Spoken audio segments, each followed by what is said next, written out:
Halo, selamat pagi, siang, sore, malam Bu Eva dan teman-teman. Kami dari kelas E3, kelompok 3, akan mempresentasikan tentang jamur lendir. Nama saya Kelvin Rafael Hartono, nomor absen 19, dan ada teman saya. Nama saya Carlos, nomor absen 6. Nama saya Dian Ariel, absen 9. Nama saya Francisca Angelika, nomor absen 12. Nama saya Jesselyn Wibowo, nomor absen 13. Nama saya Luis Mary Leona Wicaksana, absen 20. Nama saya Michael Moran, nomor absen 24.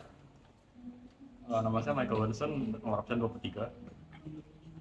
Nama saya Wilkian, nomor absen 31. Nama saya Mevita Islavansyah, nomor absen 22. Sekarang kami akan menjelaskan tentang jamur lendir. Tapi sebelumnya saya akan menjelaskan tentang apa itu protista.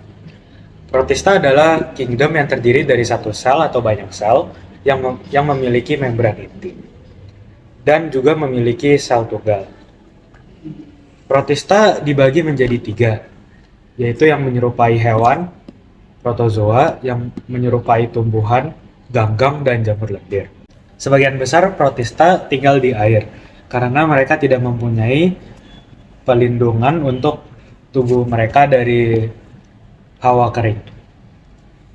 Dan juga protista adalah kingdom yang paling sederhana daripada kingdom yang lainnya karena hanya memiliki satu sel. Dan walaupun begitu ada juga yang memiliki lebih dari satu sel atau multiseluler. Tapi meskipun begitu tetap saja protista adalah yang paling sederhana daripada organisme yang lain. Selanjutnya, ciri-ciri dari protista. Yang pertama itu bersifat heterotrof. Kenapa disebut heterotrof? Karena ia dapat memperoleh makanannya sendiri dengan cara mengabsorpsi molekul organik, dan juga sebagian lagi bersifat autotrof, yang berarti ia memiliki kloropa sebagai tempat untuk menangkap energi matahari. Yang kedua, umumnya ada uniseluler. Uniseluler ini artinya hanya memiliki satu sel saja, tetapi tidak memungkinkan dia memiliki banyak sel atau multiseluler.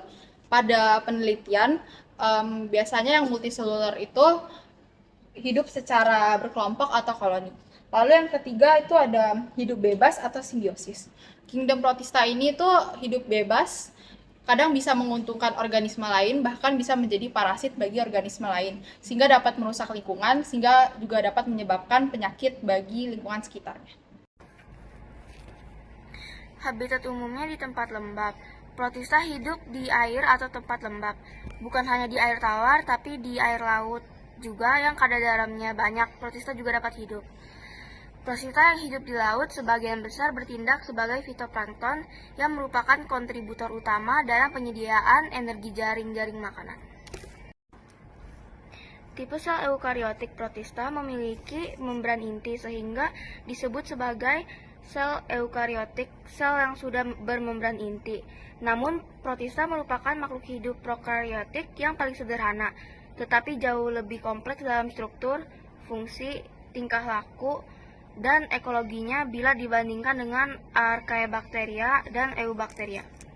Setelah membahas mengenai pengertian dan juga ciri-ciri protista, selanjutnya ini terdapat macam-macam dari protista, yaitu terdapat protozoa, ganggang, dan juga jamur lendir. Tapi yang akan kami bahas yaitu jamur lendir. Jamur lendir adalah sekelompok protista yang menyerupai jamur tapi memiliki sifat seperti amuba. Ciri-cirinya yaitu bersifat eukariotik, lalu bersifat heterotrof, tidak memiliki klorofil, dan juga menghasilkan spora. Jamur lendir merupakan dari bagian kingdom fungi. Jamur air dan juga jamur lendir masuk ke dalam protista mirip jamur karena dapat menghasilkan sporanium seperti jamur pada umumnya. Jamur lendir tidak sama seperti kingdom fungi dikarenakan jamur lendir memiliki inti diploid, sedangkan jamur pada umumnya memiliki inti haploid. Jadi jenis pertama adalah Omicota. Sebagian besar Omicota hidup sebagai pengurai dan berperan penting di habitat perairan. Beberapa anggota Omicota juga hidup sebagai parasit. Reproduksinya dapat terjadi secara aseksual dan seksual. Secara aseksual, mereka membentuk zoospora. Dan secara seksual dengan pertemuan gamet jantan dan gamet betina. Ciri-ciri Omicota bersifat uniselular, tidak memiliki kloroplas, dan memiliki dinding sel yang terbuat dari selulosa. Jenis-jenis jamur lendir kedua yaitu Myxomycota. Myxomycota disebut juga jamur lendir plasmodial, memiliki anggota yang bersifat heterotrof, yang berarti ia tidak dapat melakukan proses fotosintesis, sehingga ia tidak dapat menghasilkan makanan sendiri. Plasmodium biasanya memiliki pigmen warna yang terang sehingga berwarna kuning maupun oranye. Plasmodium dapat bertumbuh hingga diameter mencapai 1 cm. Namun, Plasmodium adalah organisme uniseluler. Ukuran tubuh dari Plasmodium besar karena ia dapat memiliki banyak nukleus. Habitat dari Myxomycota atau Plasmodium dapat ditemukan di hutan basah, kayu lapuk, maupun tanah lembab. Selanjutnya ada peranan Omicota dan Myxomycota. Yang pertama ada Omicota. Omicota hidup sebagai pengurai dan berperan penting di habitat perairan. Beberapa anggotanya hidup sebagai parasit. Reproduksi Omicota dapat terjadi secara aseksual maupun seksual. Infeksi dapat terjadi bila zoospora menembus anak akar tanaman inangnya dan segera menjadi mikromoba, organisme amoeba bold yang telanjang yang tumbuh menjadi Plasmodium. Selanjutnya ada Plasmodium akan tumbuh sehingga ukurannya bertambah yang mengakibatkan akar-akar tanaman inang membengkak. Saat infeksi itu berlangsung, spora-spora pun ikut terbentuk dan akan menghuni sel-sel inang sampai sel-sel itu menjadi busuk. Kemudian spora-spora akan dibebaskan dan siap menginfeksi bibit tanaman baru, seperti pada kubis dan kentang yang dapat rusak sehingga menyebabkan tanaman menjadi kerdil dan akhirnya akan mati sebelum waktunya. Misalnya Pythium, penyebab penyakit rebah semai yang merusak bibit tanaman. Myxomycota mengontrol populasi bakteri karena bakteri sebagai sumber bagi Myxomycota, menyediakan substrat dan tempat perlindungan menguntungkan bagi beberapa serangga maupun jamur sebagai nutrisi bagi beberapa spesies kumbang. Contoh dari jamur lendir pertama yaitu Fuligoseptica yang merupakan jenis jamur lendir Myxomycota. Beberapa ciri-ciri dari Fuligoseptica yaitu sel-sel luar Fuligoseptica biasanya berkumpul untuk membentuk Plasmodium. Selain itu, Fuligoseptica dapat berkisar dari warna putih hingga kuning keabu-abuan. Spora paru Fuligoseptica juga memiliki dua lapisan. Lapisan luar memiliki sifat padat, sedangkan lapisan dalam memiliki sifat berserat. Lalu biasanya spora paru Fuligoseptica disebar oleh kumbang. Fuligoseptica memiliki ukuran diameter 2,5-20 cm dan ketebalan 1-3 cm. Selanjutnya yang kedua yaitu Phytophthora infestas yang masuk dalam jenis Oomycota. Memiliki miselium yang tidak bersekat-sekat dan juga berwarna putih, tetapi akan berwarna coklat kekuning-kuningan jika sudah tua. Lalu, hifanya juga berkembang secara sempurna. Setelah itu, sporangiumnya juga berwarna hitam dan juga berbentuk telur. Memproduksi spora secara aseksual.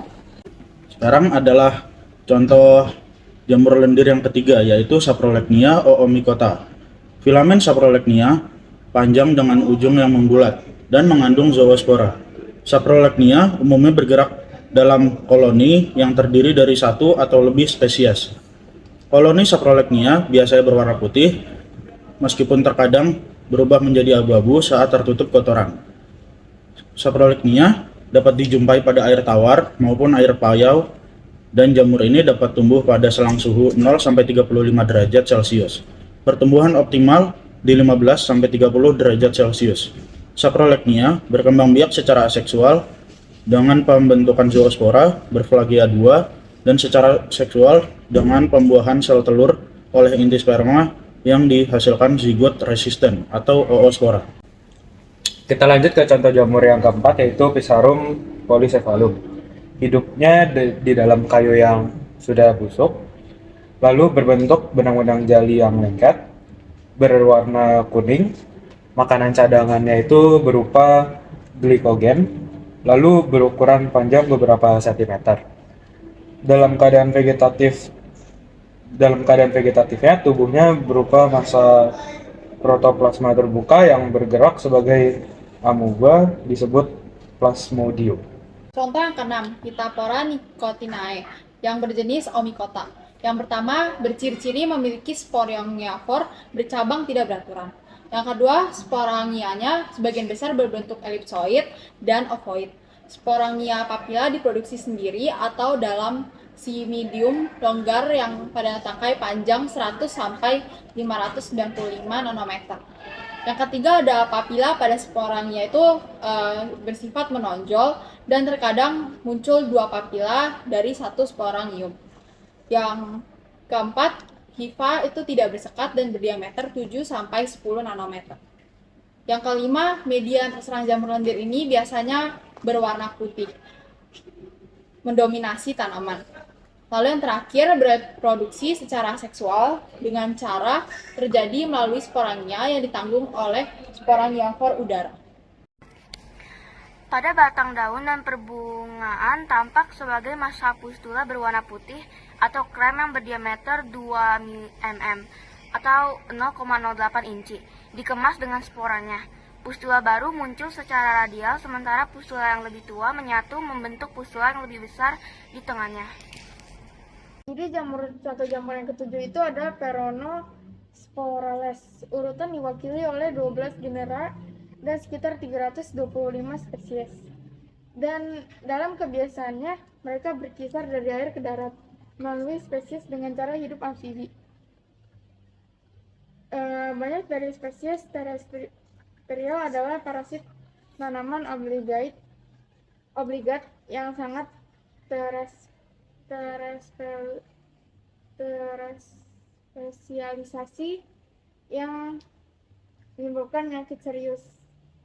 Yang terakhir itu bersifat saporofit. Beberapa spesies parasit dalam hidup sebagai saporofit setelah kematian inangnya itu adalah titum.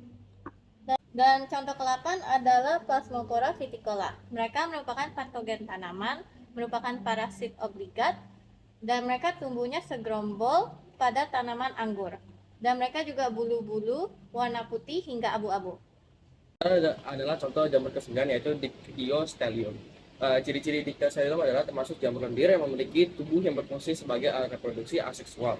Dictyostelium adalah spesies amuba yang hidup di dalam filum Amoeba bezoa. Dictyostelium adalah eukarya yang berubah dari sekelompok amuba uniseluler menjadi agregat seperti sifat yang multiseluler dan kemudian menjadi tubuh buah dalam masa hidupnya. Berikutnya Pseudoperonus spora cubensis. Bercak daun yang terkenal biasanya tidak bersudut dan berubah warna menjadi coklat hingga hitam. Pseudoperonus spora cubensis membutuhkan jaringan inang hidup untuk bertahan hidup dan berproduksi. Pseudoperonus cubensis berbentuk oval dan berwarna abu-abu dan berwarna keunguan. Sporangium biasanya nampak bergerombol di sekitar bagian stomata. Pseudoperonus spora cubensis berbentuk lemon pada besaran 400 kali. Sekian penjelasan dari kelompok kami. Terima kasih. Terima kasih.